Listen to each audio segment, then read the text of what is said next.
ભિક્ષુકો ચાર પ્રકારના છે. એક કુટીલ, બીજો બહુદળ, ત્રીજો હંસ અને ચોથો પરમહંસ.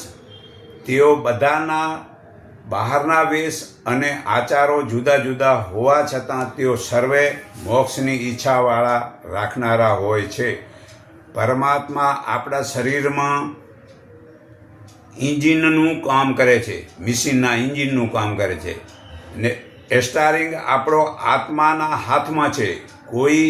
કઈ બાજુ જવું, શું કરવું તે આત્માના હાથમાં સ્ટારિંગ છે. પછી તે કર્મનું ફળ ભોગવામાં તે આત્મા સ્વતંત્ર નથી.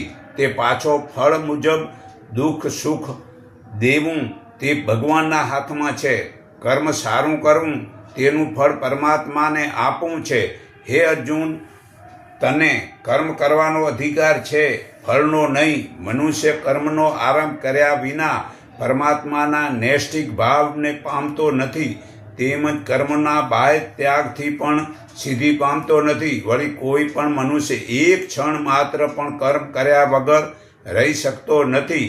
કારણ કે પ્રકૃતિના ગુણો વડે બંધાયેલા સર્વે મનુષ્યોને પરવંશપણે કર્મો તો કરવા જ પડે છે. આ ગીતા અધ્યાય 3 શ્લોક 4 થી 5 પુરાવો છે. તો કર્મયોગી કર્મફળ તજીને નૈષ્ઠિક શાંતિ પામે છે અને યોગ રહિત સકામ પુરુષ કામના કરવાથી ફળમાં આસક્તિ થઈ બંધનમાં પડે છે. સંયમી મનુષ્ય મનથી સર્વે કર્મોને કરતાપણાના ભાવનો ત્યાગ કરીને નવ દ્વારવાળા આ શરીર નગરમાં કંઈ પણ કરતો કે કરાવતો ન હોય તેમ સુખીથી રહે છે. પરમાત્મા પ્રાણીઓના કરતાપણા કર્મના ફળને સર્જતો નથી, પરંતુ સ્વભાવ રૂપ પ્રકૃતિ જ એ પ્રમાણે પ્રવૃત્ત થાય છે. પરમાત્મા કોઈનું પાપ કે પુણ્ય લેતા નથી.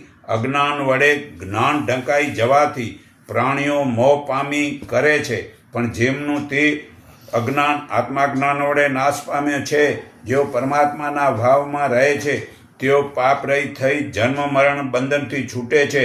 આ ગીતા અધ્યાય 5, 12, 17 પુરાવો છે.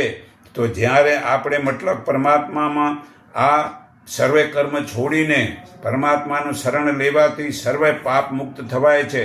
તો દેવી દેવતા વડે જે ફળ મળે છે તે નાશવંત હોય છે, પણ પરમાત્માથી જે ફળ મળે છે એ ક્યારે નાશ થતું નથી.